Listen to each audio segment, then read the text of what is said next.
Hello, you all. How you doing today? Happy Friday. Just wanted to share with you that Tommy Debarge passed away yesterday, I believe it was. He was 64. So I just want to give my condolences to the family of Tommy Debarge. Pretty much grew up on listening to Debarge's, beautiful voices. And so anytime, we lose a person in our community, whether it's in our direct community or indirect community, we just want to pass our condolences, on to the family.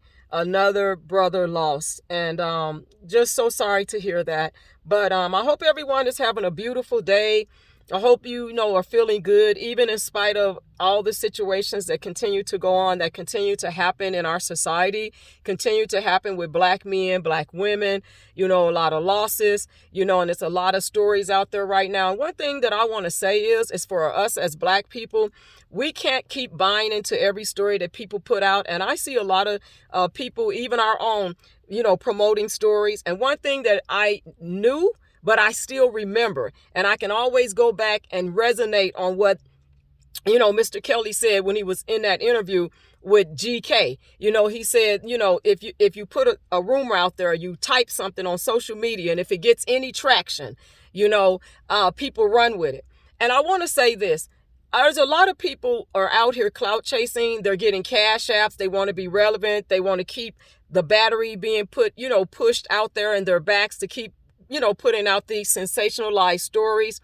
But the thing is when you put out some sensationalized stories, what happens is the more you do that, the more people jump on those stories and talk about it, the more it opens up, I believe, our personal lives for the government to be involved, even if you're not doing anything criminally wrong, but it still opens up for the government to look into things and to become more involved and to take away our personal freedom and our personal rights, including, I believe, what happens in your private, bedroom, things like that. And I was even reading a story on, I think it's the Dossier Project, .com.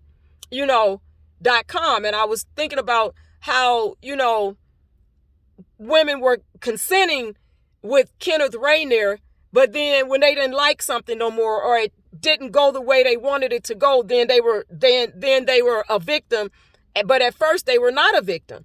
And I mean, there's so much to this story that I am going to, when I get a chance, I'm going to take the time to do a live so that we can talk about it, because it's something we need to talk about, because it's a lot of key points in that story that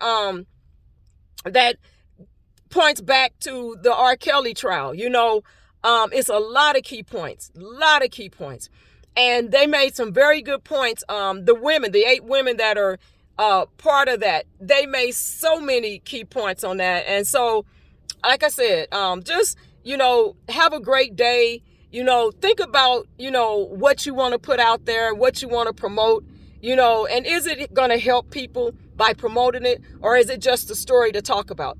Is it something that's going to make people think, to hold themselves accountable, to make better choices, to be more responsible, or is it just to promote yourself, to get clout and to continue to, be relevant? How is your stories that you put out there helping other people? And I have to ask that question because, the more we learn about things, the more we learn about the judicial system and what takes place and all the things we've learned about this R. Kelly case, I think that that's the most that we have ever learned, is what this case has taught us. And so that they also want to bring back, the Mann Act. They want to bring back, and make sure that they are getting these convictions, the government. And it's not easy, reading these stories day in and day out is not easy, definitely not easy. But we have to stay prayerful and prayed up, because if you make Christ the head of your life, I'm not saying things will be perfect. I can't guarantee anyone that, but God can. He says that he would. He didn't say the road would be easy. He didn't say it's going to always be fair, and he does put us to the test. He put us through a lot of things, but we got to stand and have that faith, even when we can't see the outcome, still believe. It's so many things, that I can say I'm thankful for. I never knew what the outcome was going to be, but God made the outcome be what I would have wanted it to be. You know what I'm saying? I hope I don't. Oh, I was just trying. Oh, maybe it's just a reflection. But anyway, um, so just always be mindful. There's nothing wrong with comedy. There's nothing wrong with reporting things and entertainment. There's nothing wrong with that. Because I certainly would never try to take anything or try to take anything from anyone when it comes to your freedom of speech. But I'm just saying that, when we look at things, is it helping other people when we talk about it? Or are we just putting it out there because it's sensationalized? Everybody's jumping on the bandwagon. Because even that one story about the 18-year-old marrying, she said he was 46, but actually in reality, this man, even before she said he was 46, the man is way older than that. He's in his 50s. But the thing is that a lot of people are pushing this story. And so, and a lot of people have questions. And the more people talk about things, the more the can of worms is opened up to let those worms out of that can. See, when you have a sealed can with worms in it or a sealed package, say you're going fishing and you go and you buy, the worms for your fishing rod. And then what do you have to do? You have to open up that can, open up that package, right? To put the worms on the rod, right? For bait. So you have people out here putting the story out here and hoping someone take the bait, hoping that someone will report this, and hopefully someone, it's like you never know who's gonna do what. You can't. It's a lot of people. It's a lot of people. I wouldn't put nothing past that you just cannot trust. So, with that being said, just be encouraged and think about what stories you want to put out there. And is it going to help someone? Is it going to harm someone? Is it going to destroy their family? Is it going to open up some things? It's going to put people in legal ramifications if they're not committing any crimes. Some people might say in that particular situation, but you know what? 18 is the age of consent. She got married, and I'm not going to even talk about all of that because you know what? It's just like I don't want to get caught up in saying anything about that. But what I am going to say is we do need to probably look at that particular situation with Kenneth Rainier and look at that, and talk about it. And I think that's a great tool to learn to be accountable and even to teach other women and the younger women to be accountable, because it's like consenting to something, being able to consent. And this narrative that women don't have enough sense to consent and that they can't make their own choices, that's not true. And I think that, they're trying to push that women don't know how to make choices. Women can't consent. Women can't do this. Women can't do that. Women are just victims. No, I don't think that should be continually promoted. Even on the stand, even in his trial, it's like they promoted that. And it was one woman that didn't like it when she didn't get her way no more. Things wasn't working out for her. And look how it opened up a can of worms. And that's what people do. It's so sad, but this is the world that we're living in. And that's why I say make Christ the center of your life. I invite you to do that. I can't tell you to do it, but I invite you to make Christ the center of your life, and to do good and to take care of your children and to continue to lead them, teach them, and hold them accountable, in the manner that you should,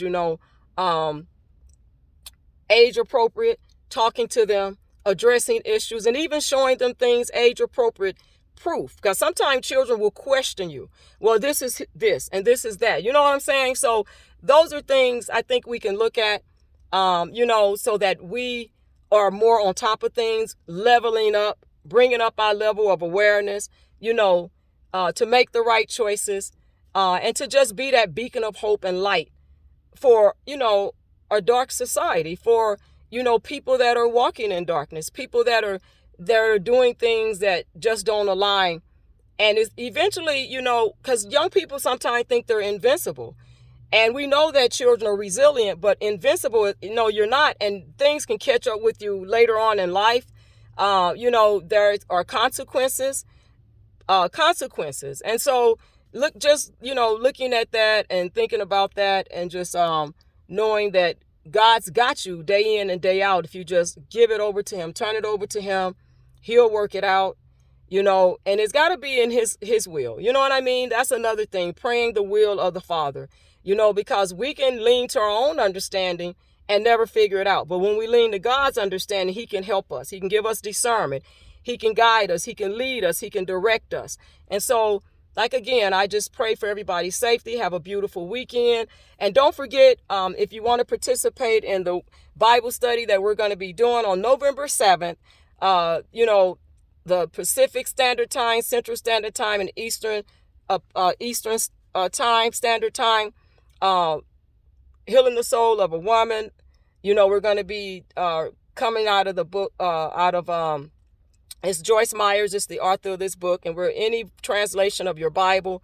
Looking forward to it, but just even getting to that place there's, that we can get to make better decisions. And this class is going to start and it's going to finish, and hopefully people will get something out of it, and they'll be able to use it to help themselves, to help others. And that's what we're doing, starting from the beginning. And so God is good. He's awesome. He's mighty. And after this class, we can also do other Bible study classes. I think will be great. We can also talk about other topics, leadership stuff that will help us. And even maybe some men might want to join in. You never know. There may be men out there that can help their wives or their spouses, their significant others, their partners. So with that being said, to God be the glory. Everyone have a beautiful day. Talk with you soon.